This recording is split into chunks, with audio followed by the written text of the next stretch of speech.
जो पाकिस्तान और बांग्लादेश साजिश कर रहे हैं उसे जवाब देने के लिए तैयार हैं।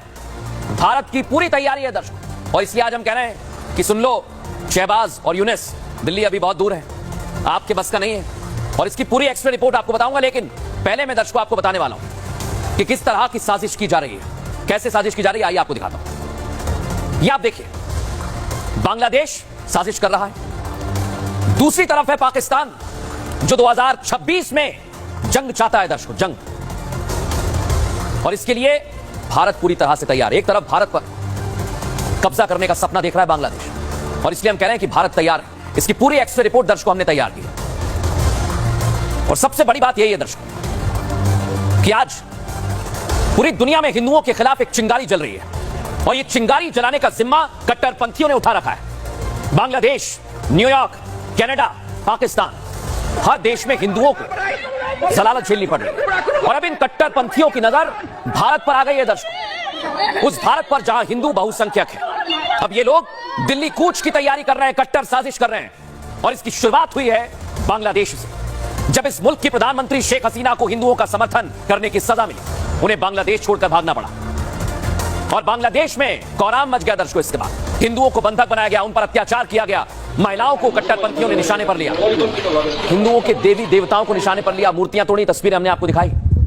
ये कट्टरपंथी सोच में आपको दिखा रहा हूं दर्शकों, और इसलिए आज हम कह रहे हैं कि बांग्लादेश में बैठे ये कट्टरपंथी अब भारत पर अपनी गिद्ध की नजर गड़ा बैठे हुए हैं, मुसलमानों को भड़का रहे हैं, उनका ब्रेन वॉश कर रहे हैं कि भारत पर एक बार फिर से राज किया जाएगा। और ये कट्टरपंथी मुसलमानों को ये सपना दिखा रहे हैं, ख्वाब दिखा रहे हैं कि दिल्ली पर कब्जे की प्लानिंग कर लो। लेकिन ये कट्टरपंथी शायद भूल गए हैं कि वो अपने मंसूबों में मोदी योगी के रहते कभी कामयाब नहीं हो पाएंगे। पहले सुनिए इन बांग्लादेशी कट्टरपंथियों की दिल्ली कूच की साजिश, जिसमें वो कभी भी कामयाब नहीं हो पाएंगे। 100 বছর ভারত আমরা মুসলমান শাসন করেছি, এই ভারতকে আমরা মুসলমান শাসন করব। বাংলাদেশ দখল করার চিন্তা ভাবনা করিও না, আমরা দিল্লি দখল করব, দিল্লি শাসন করব। ছেলেদের জন্য, হিন্দুদের জন্য আপনারা পেয়ে আছেন, আমাদেরকে বিশ্বাস শাসন করার জন্য, বিশেষ করে ভারতকে দখল করার জন্য আমাদের কবুল করার সর্বনাম। এই হাসিনা আওয়ামী লীগ বিদায় হয়ে গেছে, আর 100 বছরেও বাংলাদেশের আর মাথা উঠাতে পারবে না। तो देखा दर्शकों, हमें पहले जो अंतरिम सरकार बनी और यूनिस बने उनको देख लीजिए, वो क्या कर रहे हैं, उनकी क्या साजिश। यूनिस सरकार ने राजदूत को वापस बुला लिया है, इनको मौलानाओं का समर्थन प्राप्त है, कट्टर भारत से अपने राजदूत को बुला लिया। दर्शकों सोचिए, शेख हसीना सरकार में नियुक्ति हुई थी, और इसी वजह से यूनिस सरकार लगातार हिंदुओं पर अटैक करने को लेकर भी कोई कदम नहीं उठा पा रही है। हिंदुओं पर जो अत्याचार बांग्लादेश में हो रहा है उसे राजनीतिक साजिश बता दिया। सोचिए आप, ये है यूनिस। बांग्लादेश में नवरात्र मनाने से भी रोका जा रहा है, नवरात्रि मनाने के लिए 5-5 लाख रुपए मांगे जा रहे हैं दर्शकों, सोचिए जरा। और इतना भर नहीं है ये कट्टरपंथी मौलाना अब भारत पर चढ़ाई का ख्वाब देख रहे हैं, सोचिए जरा। लेकिन ये कभी कामयाब नहीं हो पाएंगे। देखिए रिपोर्ट।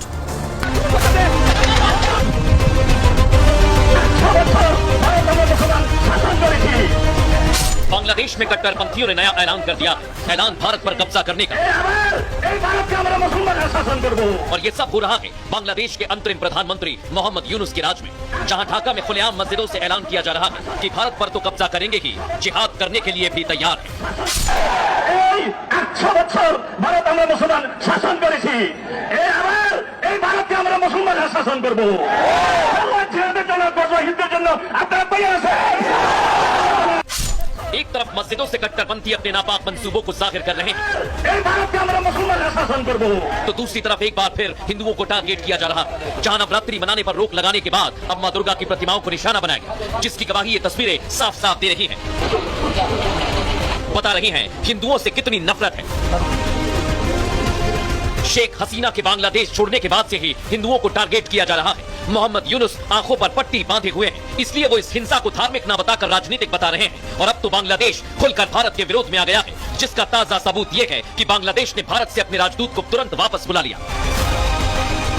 मोहम्मद यूनुस शुरू से ही भारत विरोधी रहे हैं, और अब जिस तरह की तस्वीरें सामने आ रही हैं, इन कट्टरपंथियों का एक ही सपना है, भारत पर कब्जा करने का। लेकिन इन भारत विरोधी तत्वों का ये सपना सिर्फ सपना ही रह जाएगा। ये सपना ही रहेगा दर्शक, क्योंकि हिंदुओं को लगातार निशाना बनाया जा रहा है। और कट्टरपंथियों ने ऐसा दहशत का माहौल बना दिया कि हिंदू खौफ में जीने को मजबूर हैं। इस कट्टरपंथी सोच की आंच आपको पता है भारत में उत्तर प्रदेश तक पहुंच गई है दर्शक। ये मोमबत्ती गैंग एक्टिव हो गया है और इस गैंग में हजारों की संख्या में शिया समुदाय के मुसलमान हैं। ये लोग हिजबुल्लाह प्रमुख हसन नसरल्लाह के समर्थन में मोमबत्ती लेकर निकल गए। आप सोचिए जरा, ये भारत में है। अमेरिका और इजराइल के खिलाफ एक बड़ा विरोध किया जा रहा है। सोचिए आप, इसकी शुरुआत कहां से हुई थी? लखनऊ से। तस्वीर देखिए और अब धीरे धीरे ये दूसरे शहरों तक फैलता जा रहा है दर्शक। लेकिन जैसा मैंने शुरुआत में कहा कि इसका इलाज है। योगी सरकार ऐसे प्रदर्शनों को लेकर पहले से अलर्ट पर है। राज्य में किसी भी तरह के दंगे भड़कने से पूरी तरह से इसे रोकने के लिए तैयार है। प्लान तैयार किया गया है। इसके लिए एक आदेश भी जारी हुआ है दर्शक, जिसके तहत यूपी में अब ना हिजबुल्लाह चलेगा ना नसरल्लाह चलेगा दर्शक। आपको आगे पाकिस्तान का मैंने जिक्र किया जो धमकी दे रहा था, वो बताऊंगा। लेकिन उससे पहले कैसे आज कार्रवाई की गई है तमाम प्रदर्शनों के बीच, जुमे की नमाज को लेकर भी सरकार कैसे अलर्ट मोड पर आ गई है, यह मैं आपको बताने वाला हूं दर्शक। क्योंकि उत्तर प्रदेश में ना नसरल्लाह चलेगा ना हिजबुल्लाह चलेगा और यह योगी ने तय कर लिया है। नसरल्लाह पर प्रदर्शन के बाद सतर्कता बरती जा रही है। जुमे की नमाज को लेकर उत्तर प्रदेश में अलर्ट है दर्शक। संवेदनशील इलाकों में पुलिस की तैनाती है। मस्जिदों के बाहर पुलिस का सख्त पहरा है। और जो आप सोशल मीडिया चलाते हैं मोबाइल, उस पर भी नजर है यूपी के प्रशासन की। अफवाह फैलाने वाले सावधान हो जाएं। अगर आप थोड़ी सी भी गड़बड़ करेंगे तो फिर एक्शन होगा। और अगर संदिग्ध गतिविधियां की गई तो उसके लिए ड्रोन भी तैयार है। ड्रोन से भी निगरानी की जाएगी। और सबसे बड़ी बात यही है दर्शक कि देश के बाहर तो साजिश हो रही है, लेकिन अंदर जो सियासत कर रहे हैं, जो राजनीति कर रहे हैं, जो घुसपैठ कर रहे हैं, उनके खिलाफ भी एक्शन होगा। देखिए रिपोर्ट।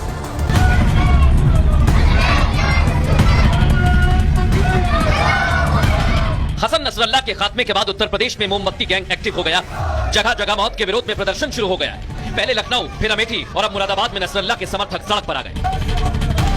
हाथों में नसरल्लाह का पोस्टर लिए, मोमबत्ती थामे, क्या बड़ा क्या छोटा, सबका मकसद सिर्फ नसरल्लाह की मौत पर मातम मनाना। कुछ ऐसा ही अमेठी में भी दिखाई दिया। जब बिना परमिशन अमेठी में कैंडल मार्च निकाला गया, तब योगी की पुलिस तुरंत एक्टिव हुई। योगी सरकार ने सख्ती दिखाई। पुलिस ने मुख्य आयोजनकर्ता समेत कई लोगों को गिरफ्तार कर लिया।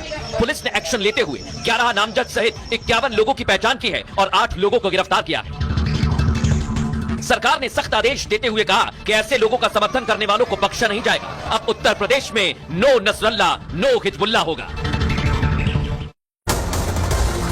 तो ये देख लिया, भारत पर राज करना चाहता है बांग्लादेश। और अब मैं आपको बताऊंगा पाकिस्तान, जो 2026 में भारत पर हमला करने की धमकी दे रहा है। सोचिए जरा। लेकिन ना पाकिस्तान को पता है ना भारत को पता है कि हम तैयार हैं और इनको ऐसा जवाब देंगे कि ये जितने भी ख्वाब देख रहे हैं ये फिर कभी नहीं देख पाएंगे दर्शक। लेकिन अब मैं आपको बताता हूं कि पाकिस्तान में बैठे लोग कैसे गीदड़ भपकी दे रहे हैं। बांग्लादेश में तो आपने देख लिया कि भारत के खिलाफ साजिश रची जा रही है। उसकी पूरी एक्सरे रिपोर्ट हमने आपको दिखा दी। लेकिन अब बारी है पाकिस्तान की, आतंकिस्तान की। आतंकिस्तान में हिंदुस्तान के खिलाफ साजिश रची जा रही है, नापाक साजिश, जो दोनों देशों को जंग की दहलीज पर खींच कर ले जाने की है। पाकिस्तान में बैठे नफरतिया का इस बात से शायद महरूम है कि वो भारत के शूरवीरों के खिलाफ कितना बड़े से बड़ा षड्यंत्र क्यों ना रच ले।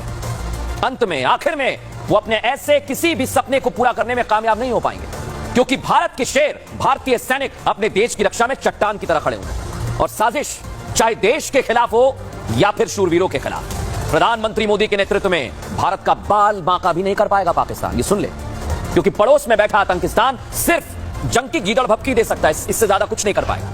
लेकिन भारत से युद्ध में जीतना इसके बस की बात नहीं है, बताऊंगा आपको।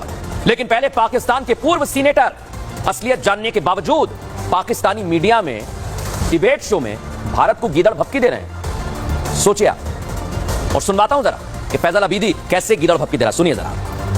आज मेरी बात याद रखना, इस तस्वीर के बाद जो जंग शुरू होनी है उसके बाद तुमने नजर हैफा पे, इसराइल पे या मीडिया पे नहीं रखनी, तुमने अपनी नजर मोदी पे और अडानी पे रखनी है। हमने कितने करनाक तरीके से तुम्हारे फौजी जो तुमने वहां भेजे उनको मार मार के जन्म हासिल किया। बाद इंडिया वालों तुम्हारा नंबर है, ये जंग तुम्हारी दहलीज पे आई तुम्हारा कोई जहाज, कोई कंटेनर अगर रेड सी से, मेडिटेरियन सी से, बहरा हिंद से निकल गया तो मेरा फैसला रजा अब्दी का गिरबान पकड़ना। 26 नवंबर 2026 से पहले तुम्हें उल्टा लटका के तुम्हारी मैशियत का जनाजा ना निकाला और तुम्हारा वो हशर करेंगे कि तुम सारी जिंदगी याद करोगे। बांग्लादेश और पाकिस्तान को शायद पता नहीं है दर्शकों कि अब भारत वो भारत नहीं रहा है। अब भारत बदल गया, इसलिए हम कह रहे हैं कि हम तैयार हैं। और ये जो गीदड़ भपकी दी जा रही है, इसके लिए भी पूरा खाका तैयार किया है। इस रिपोर्ट में आपको दिखाता हूं।